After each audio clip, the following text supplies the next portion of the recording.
Dear Melissa, as a product manager at a company that prioritizes product discovery, experimentation, and collaboration, technically PM heaven, I'm faced with a dilemma. Which product career path will have the greatest long-term impact? I come from a previous company that was more of a feature factory where, despite having a higher role and greater control over processes, I could not change the mindset of valuing customers over outputs. However, my ex-employer has asked if I want to come back and drive a big product management change. While the opportunity to drive change and take on a leadership role is tempting, I worry about returning to the same problems. Although I have learned and grown in my current role, the potential for personal growth and business impact in the long term is uncertain, as there are many people in the company, over 500. And the previous employer was relatively small, 20 plus in a business unit, but had limited mentors. Can you help me weigh the pros and cons of each option? So this is a really good question. I think one that a lot of leaders actually face in their careers. I know some people who have been leaders at great companies, they go to another one, they have to be a change agent now, and it's not for them. So let's talk through what you should take into account here. First, I give individual contributors this advice, and it's a little bit different for leaders, but I feel like it's worth saying right now. If you're an individual contributor and you're stuck at a place where it's not really doing great product management and you're like, should I stick around and try to change the culture, or should I go somewhere that's doing it well? My advice for them is, do you want to be a change agent? And do you have the authority to actually enact change? Or do you want to just be a great product manager? Part of that you do have to weigh as a leader as well. But I will say, as leaders, we do have to enact a lot of change. So you need to be a change agent as a leader a lot of times, but sometimes those paths are rockier in certain companies than others. So that's really where this comes down to. If you are like, my full goal as a product person is to just be the best product person, be the best product leader, you might not want to go the change agent route, because what you're going to do is spend the majority of your time trying to change hearts and minds and culture rather than just executing on great product management with no boundaries. So you need to think about that. Now, there will be some level of cultural change and influence and, politics and talking to other people and getting people on board at any company.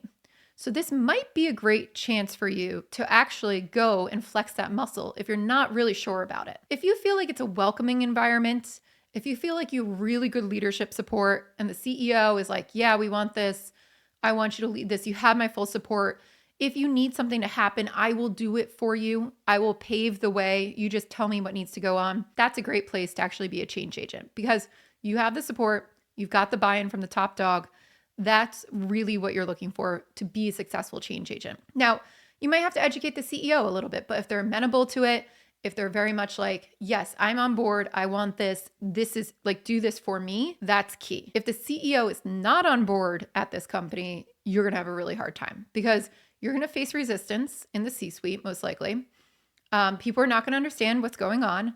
You may be really, really good or flexing the muscle and getting better, let's say that, at influence and bringing people on board and changing hearts and minds and getting the C-suite to trust you and understand that.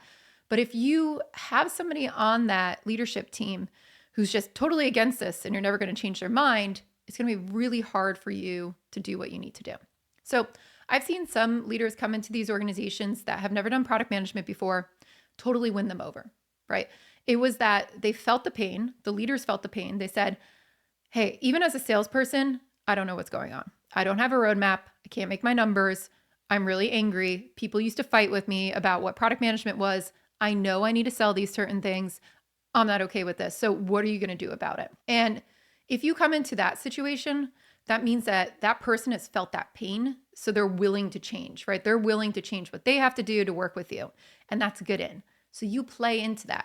I'm here to help you, right? I'm here to make this easier for you. I want you to hit your numbers. I want us to be a really great organization where you sell so much stuff that you can't keep up with it and you got to grow your team, right? You're there for them. So that's key. And if you feel like you can bring them over with that type of influence, that's a good place to be set up. Now, in other places, I've done big, large-scale transformations where we actually had to restructure a lot of things. And the leadership team was not on board with that because, one, the leadership team, besides the CEO was super on board, but the leadership team was like, hey, I've had developers reporting into me. I can dictate exactly what they need to do.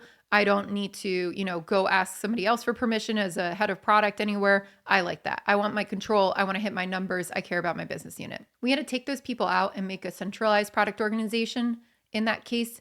And that really made people upset, angry, and they were not on board. So the CEO in this case stepped in and said, if you don't get on board, you're out, which was really, really helpful. But I'll say, if you don't have that CEO support, I would never have been successful there, right? They had to tell people, get on board, even though we laid out all of the ways that they can request their things, they can make sure that they're hitting their numbers, how we prioritize, all that stuff. But it had been ingrained in them for 40 years, and they did not want to change as the leaders. So this is really important. So you need to understand what leadership team you're walking into and who are the detractors. Can you possibly win them over? And how much change actually has to happen? Sometimes it's like you're set up and it's just about kind of, bringing people onto your side, making partnerships, but you don't have to do a wildly big structural change. Things don't have to change that much. It's more of a mindset change, in which case I think that's sometimes a little bit easier. Now, if you're doing a large scale transformation where it's like, hey, we've never really done product or software before, and we have to build this team from scratch, we have to educate 5,000 people in this organization. It sounds like yours is smaller, so that's good, but that's harder. It's going to take longer. So you have to really think about, am I up for it? How long is this change going to actually take? Who are my detractors? Who are my leaders? And do I have full and total support and buy-in from the CEO? That's really, really important there. Now, if you want to be a leader, like I said, flexing those muscles, understanding the dynamics of, bringing people onto your side who might be against you or against your ideas at first, that's a really, really important skill. So if you feel up for it, I feel like you can learn a lot. But if you're like, I don't really want to fight that battle, I just want to make great product, you will probably get burnt out and exhausted in that situation. So in the current situation, it sounds like there's a lot of people there, so you don't have upward momentum, maybe. Maybe you do, but maybe that's just you blocking out the opportunities in your head or thinking that you don't. But there's a lot more people, let's say, gunning for the next job. You can always leave and go to another place and move up a level by leaving, right, to another place that does good product management as well. In this case, you're still going to have to change jobs. It will be an unknown quantity. You won't know that company. But if you do suss out that they're doing really great product management, it could be an easier transition where you don't have to do all that politics. I think it really comes down to what type of energy do you have to enact change and how long do you want to stick it out, right? Because if you're like, I want to lead this change and do it, you have to know that it's at least a 3-year commitment, let's say, to see meaningful progress in a larger organization.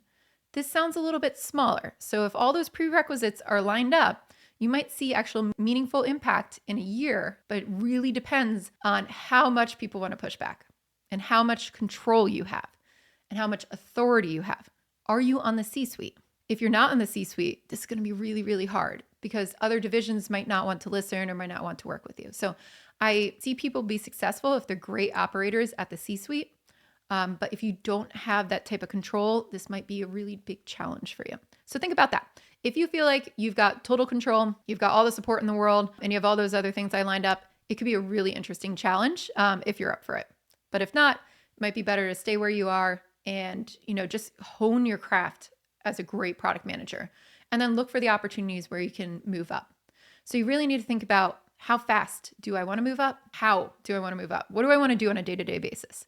Think about what your job needs to be on a day-to-day basis. Are you going to play politics and influence, or do you want to do great product management?